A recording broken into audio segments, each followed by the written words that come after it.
Shares of Barbie maker Mattel are moving higher after better than expected earnings. A few things of note here. First, Mattel says its turnaround is over and it's now in growth mode.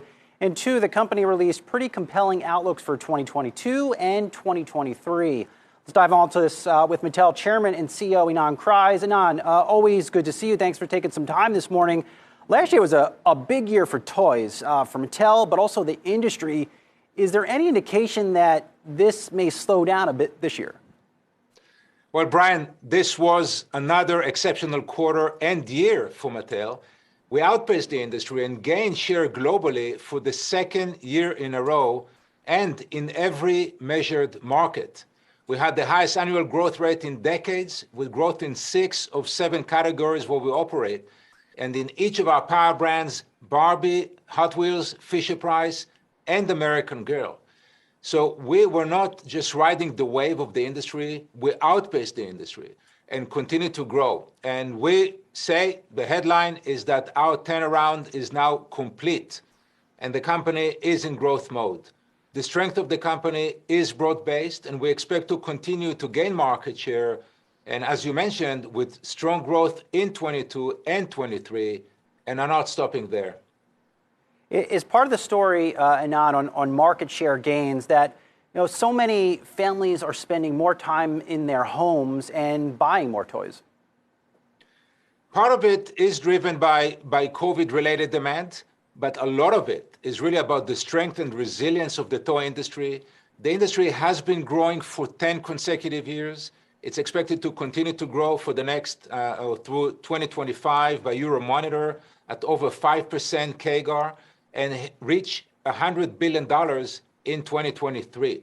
It's a strategic category for retailers. It's experiential. It drives foot traffic. The items are not expensive. And parents forever will spend money on children, especially when it comes to quality product and trusted brands. Play is here to stay. And we are leading the industry with momentum. Mattel was the #1 toy company in the fourth quarter. And we see demand for our product at levels we have not seen in years. And this is beyond COVID. We believe the industry will continue to grow. And within that environment, we will outpace the industry and grow even further. Is this the year, though, Ynon, where toys go from accessible in terms of price points to expensive, just given everything we have been seeing here with inflation? Well, inflation is a factor, clearly, and this is not unique, obviously, to the toy industry alone. We see it across the economy. But the items are still, relatively speaking, are accessible. And parents, as I said, will continue to prioritize investing in children, especially for product that help develop, inspire, and entertain. This is the language we speak. We invest heavily in design and development. We make sure that our product have cultural relevance and brand purpose that gives it value beyond the play system. And with that, we expect to continue to engage consumers and really talk to families, talk to parents, and be their partner in entertaining, developing, and inspiring their children. Have you had to raise prices? We did raise prices in the third quarter of last year. And it is one of the options we consider, given these times of inflation. But when we raise prices, we always keep consumers in mind. We are being very thoughtful and are committed to maintaining the highest quality and the best value for consumers. You pulled off quite the coup recently, Ynon, getting some business from your longtime rival, Hasbro, in that Disney Princess business. How did you do that? Well, this was a great win for Mattel. Disney Princess and Frozen together are one of the crown jewels of the Walt Disney Company. Incredible wealth of characters and stories. And it is important for Mattel for 3 reasons. It scales our portfolio as the global leader in the dolls category. It adds another accretive growth driver, both for top line and profitability for us starting in 23.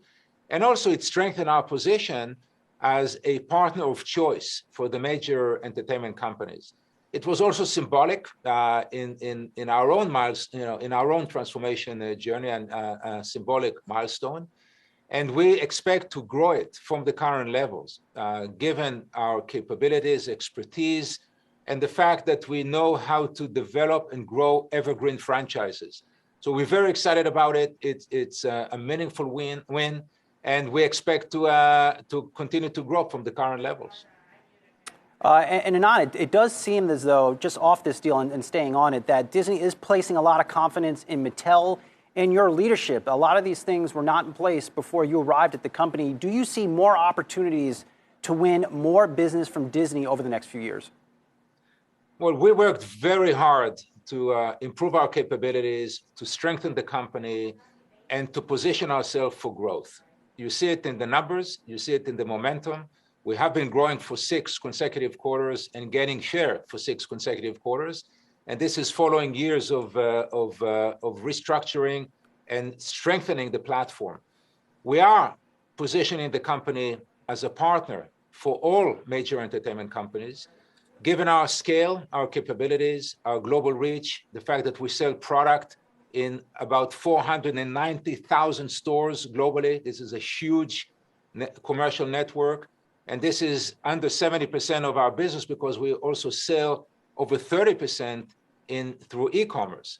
So we have a very large commercial infrastructure, very strong supply chain system that is a competitive advantage, and obviously tremendous design and development capabilities that at the highest level. This is something we invest heavily in, and we're very excited to see how Disney is trusting us, and likewise other entertainment companies see Mattel as a partner of choice. Well, it's good to see all your hard efforts there starting to pay off, or continuing to pay off, I should say. Well, I'll leave it there. Mattel Chairman and CEO Ynon Kreiz, always nice to get some time with you. We'll talk to you soon.